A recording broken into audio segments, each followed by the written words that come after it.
Welcome back. Following on from last week's episode 37, this is episode 38, part 2, calories in versus calories out. What's really interesting also is that whilst also you have a responsibility to say, listen, I think something's going on, I think you need to consult your healthcare professional, appropriate one, whether it's a medic or not, or GP, or that they have the skills, and I think we have it's also not all right to say you need to come off it. But you also can say, by doing this, you might find that your medication needs to change because you're improving your health. So however, some people, they've had to change their blood pressure medications because their blood pressure gets too low because they haven't changed the dose where they've increased their health. So just as if your health deteriorates, you might need higher doses of something. When your health improves, you also got to engage the GP. Yeah. They've got to oversee it. Because you don't want people just to say, "Oh, I'll just halve the dose," or "I don't need this," or change that. You've got to work with them. And you can actually, like, when we're not actually outsourcing things to the people with more knowledge than us, and we can actually harm people's health. I've seen so many people in fitness, specifically coming from this background of prescribing diets when they are just a personal trainer, and it's a case of where most of the time that client has probably asked for it, but it should be outsourced to someone who's actually nutritional trained and that sort of thing. That was my biggest frustration when I was just a personal trainer. That's the big thing. I couldn't go into the depth I wanted to, and I also only had that specific time there to work with them, and it would be massively frustrating. And that's the big thing with nutrition, is that you've got, like anything, you've got different layers. If you have most people kind of can identify eating crisps all the time is not as healthy as eating salad. However, when you look at further into the biochemistry behind nutrition, so how the body uses nutrition, and you start looking into fats, you're looking into carbohydrates, metabolism, you're looking into genetics and all that, you can have the strange situation where someone from a moral perspective can be, and have very, very strong views of, say, being something like vegan, but a therapist could turn around and say, there's snips and things in your genetics or how things that probably make being a vegan not in your best health interests. Now, as a health profession, you can say, would be my recommendation to check whether you still want to do that with this recommendation. If they still want to be vegan from moral fair dues, but they may well be in their health benefits not the best. Just as someone who is a very strong carnivore is saying your genetic code or your health parameters are so strong to say that you need to change the way you look at eating and maybe eat more vegetarian-based foods because of your genetic makeup is making you higher risk for certain conditions. It can go either way. Now, when you get some professions who just from there may be a health trend or something which then, or they then one size fits all. And a lot of health professions also bring a bit of their own bias into it and say, this will be a good thing, because everyone should do that. It's not. It has to be more specific, and it has to look at many parameters. And I agree with you. I think there's a lot of, when it comes to diet, weight loss, and nutrition, it's far more complicated for the individual than just general trends. And you can quite easily change the scales and become very ill.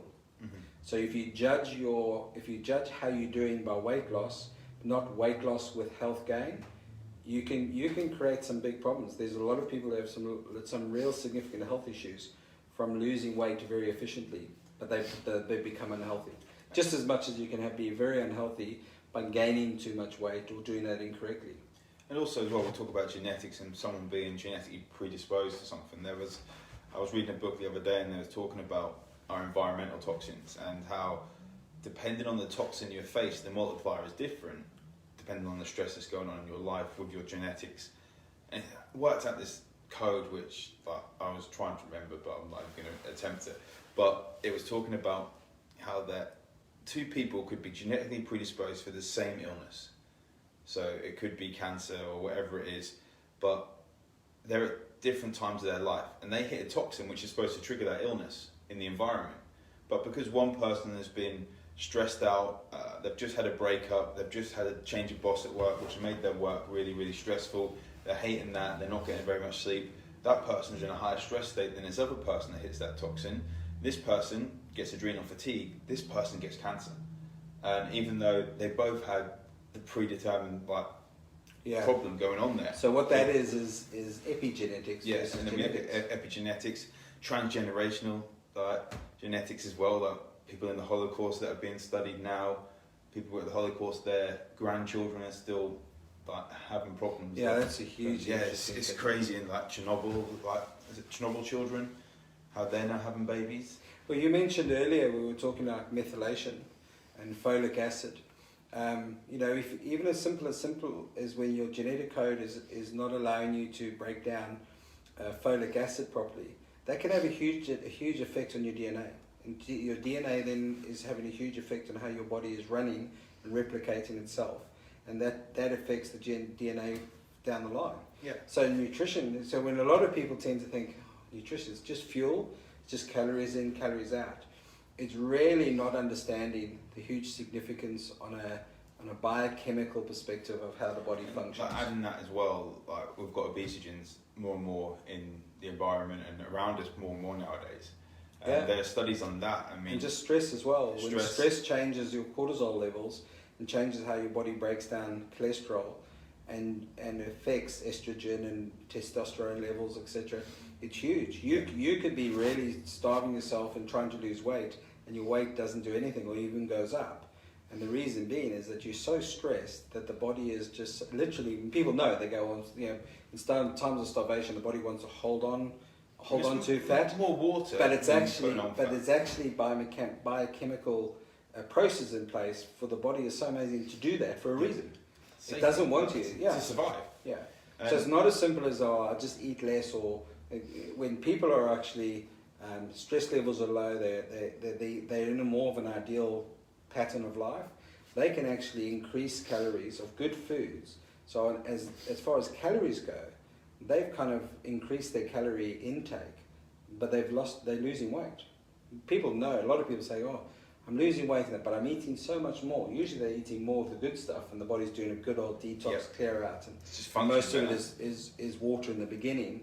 But it's well known that if you count the calories, you can get people healthier, losing weight, but eating more calories. So I think calories are a good starting point. Calories are good because you know what's going in to a degree to then be able to change something. But you need to know. But how do they work out the calories? By someone's dodgy input in MyFitnessPal when they scan the barcode. Yeah, but do you know how they worked out the calorie? How's that?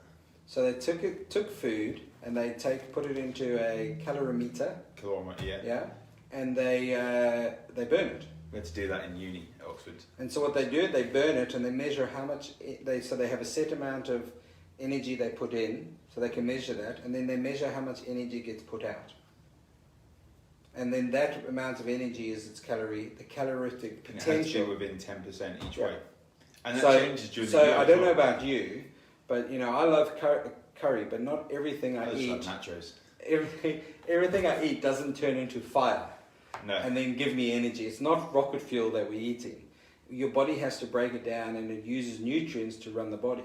It's not fuel. It's not like putting, this has got more calories in it because when I pour it on the fire, it gives it more heat.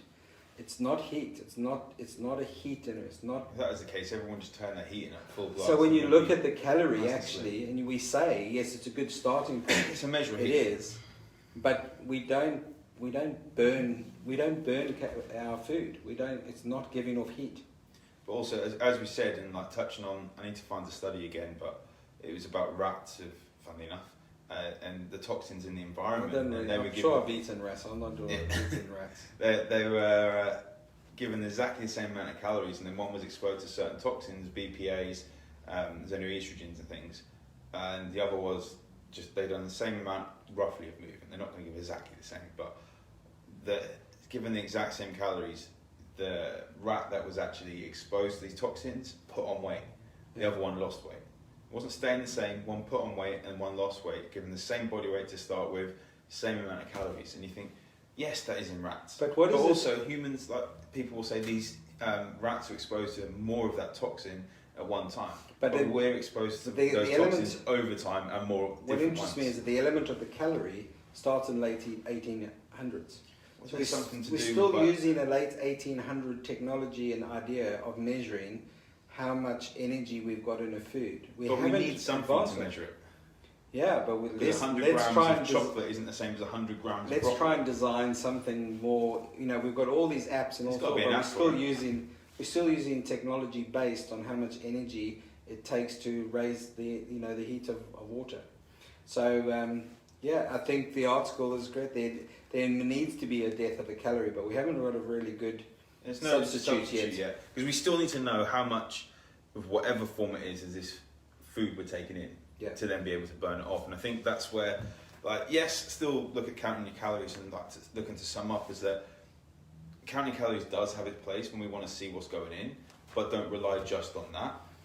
And it's to not be- a case of that chocolate cake is 400 calories. So I've run on the treadmill and it says 400 calories, so now I can eat the chocolate Yeah, cake. exactly. How- Every single person is different with that. Your watch may not be giving you the right feedback with it. Neither like your Oura ring might not be, your treadmill might not be, your exercise bike, whatever it is you're using to see how many calories you burn, probably not going to be as accurate. And when you're on your MyFitnessPal and you've got 3 things which says chocolate cake, but the one which says 300 calories, 400 calories, and 200 calories, Don't don't pick select the the 200. 200 calories because Doesn't people work do. like They go, that, "Oh, that's all right. Look, I've stayed within Yeah. my amount." But actually, you say that with calories, it's a great thing. I had a patient many years ago with chronic fatigue, and so I did a food diary, and they wrote down what they're doing, and that's fine. And then I pushed them further to say how many slices of bread, and I used MyFitnessPal as a baseline, and all it was. And here was a patient who had chronic fatigue, but they were way low on the amount of calories. So we used that as a baseline for actually to understand that although the irony is that she didn't have enough energy, she wasn't actually eating anywhere enough to give a baseline to get some energy. So I'm not against the calorie, but I wouldn't use It's that a as start the point be where I and use end point. with clients to find out what they're eating, but I'm not going to get them to constantly count calories. It's Yeah. just what we're at. And if someone's saying they're eating 1,000 calories, we're not going to bump them up to 2,000 straight away. We'll slowly, gradually put them up But a there. calorie between two And it food also depends on stuffs, someone's goals as well. a calorie, And yeah, obviously, a calorie between two foodstuffs are not the same.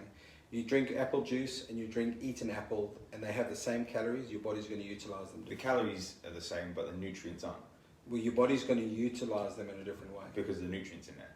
and because of fiber and The why nutrients, yeah, everything, yeah. how it's delivered. Yeah. So not all fuel's the same. So not every calorie is the same. Just like not every beer, not every gin. No. I don't drink, so they all taste horrible to me. On that note, On that note, thank you guys for watching or listening, depending on where you're actually consuming this content.